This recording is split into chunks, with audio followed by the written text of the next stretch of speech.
native title, but we've not given them any bargaining power, and funnily enough, they haven't struck good deals. Just two things. Firstly, let's do a CO2. We've had a researcher working on us on evaluating what WA's CO2 emissions have been or are going to be. Now, the federal government says we're on 76.1 million tonnes of CO2 per annum currently. Our research, going through quantified data, of which we don't have it all, indicates that we're currently on 81 million tonnes of CO2 per annum in Western Australia, with around about 30 major corporations not accounted for in that. We have to remember that any amount of CO2 below 250,000 tonnes is not accounted for at a federal level. 25.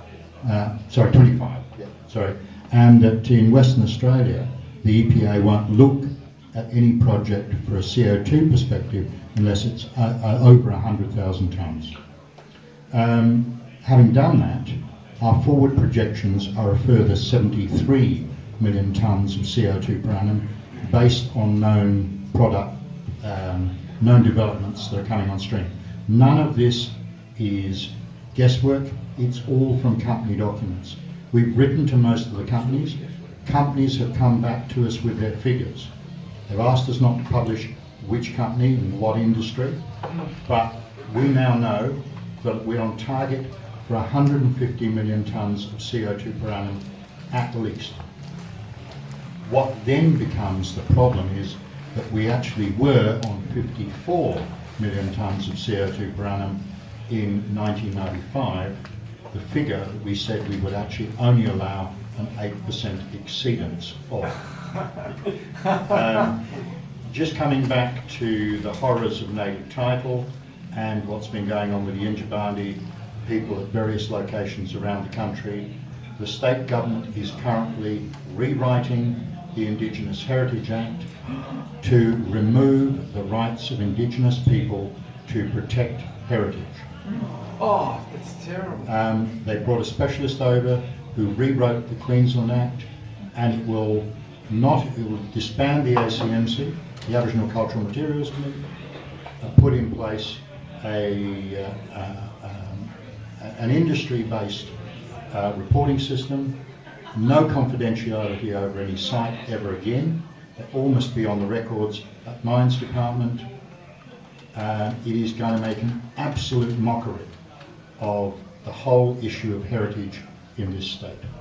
What's the purpose of native title then? You can't, because that's how the Native Title Act works, is that you have the WA Aboriginal Heritage Act, which says that various sites have significance. Exactly. We should probably just take one more question. You pick. A greenhouse guy over in the corner. I'm going to be rude and throw in a few comments as well. You were talking about the exporting of coke and coal and obviously iron ore and then importing steel. Probably what's not very well known is the fact that that relies on the economics of bunker fuel derived from crude oil being cheap enough essentially that we can do that, and that's obviously not going to be the case for very much longer at all. So we're going to run into a huge issue there where we've shut down a lot of steel manufacturing and then can no longer afford to import it because it's just uneconomical to export it.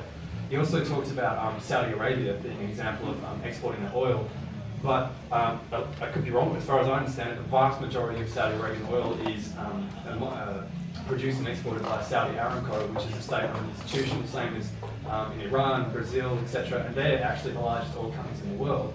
But if you think of it from that point of view, they receive the profits for their non-renewable resources that they're exporting to the rest of the world, and of course they absolutely control their quota system to maximise that.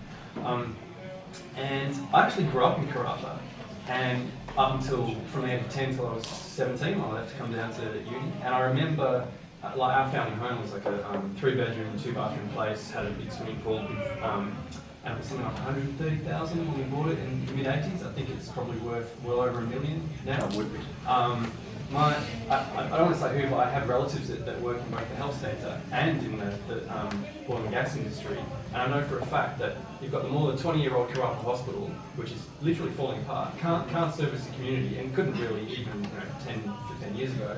Yet I think it's Woodside, has a Cessna fueled and ready to go, sat on the tarmac for any mining industry worker that suffers an accident, so they immediately get shipped down to Perth. There's no way in hell that we're going to be able to get those necessary health workers to as you said, they just simply cannot afford the rent. And now the question is, similar to what Tam was just saying before about those indirect employees, so it's not an argument against what you're saying, it's just the anecdotal experience. I know maybe 4, I think 5 people who work directly for, say, Rio Tinto, BHP and so on, but I know quite a large number of people who work in indirect industries, so they might be engineers but they work for an environmental consultancy, but a lot of their work is mining companies, they work in IT, and it's the same deal. Environmental scientists, even sustainability practitioners, and they are often employed by mining concerns. So it can be really difficult to argue with your, the average citizen in Perth, in WA, when you say that there aren't all these indirect jobs being created, or it's not of the magnitude that it appears. Because it really seems to be all around you all the time. And look, the perception thing is, again, what we do in the report. We surveyed 1,400 people and asked them, what percentage of people do you think work in the mining industry? The average Australian thinks it's 16%. And the answer is 1.9. It's an 800% error. I'm not saying that you don't know lots of people who work in those industries, but let's take the mining industry's own numbers. 200,000 direct, 600,000 indirect. That's 800,000 all up. Now that's probably 100% wrong. No, it's like it'd be about 400,000, but let's take their number and make it 800,000. Let's chuck another 200,000 on just to be friendly. Now that gets you to 1 million. So that's the mining industry's biggest exaggeration, exaggerated by another 20%. And that would get you to 10%. Of employees. Is that country or? Yeah. Right. So I'm not saying you don't know lots of people that work in mining or related It's industries. WA I suppose my point was WA specific, trying to make It's arguments. just not that big. Okay, look, can I just give you a government figure? Out of all on the iron ore industry, you've got the iron ore industry, you've got Hammersley Iron, you've got, Rio, you've got BHP, Hope Downs, FMG, whole range of small ones coming on stream. How many people do you think work in the mining industry in Western Australia? And I'll give you the government figure. Somebody come up with a figure. It's not just the operators. 8,000. No, I'm just talking about the contractors. This is the contractors, everybody who actually works in the mining industry. 80,000, 60. 27,000. State figures. Department of Mines and Petroleum. That's the total amount of people, including subbies, who work in the mining industry.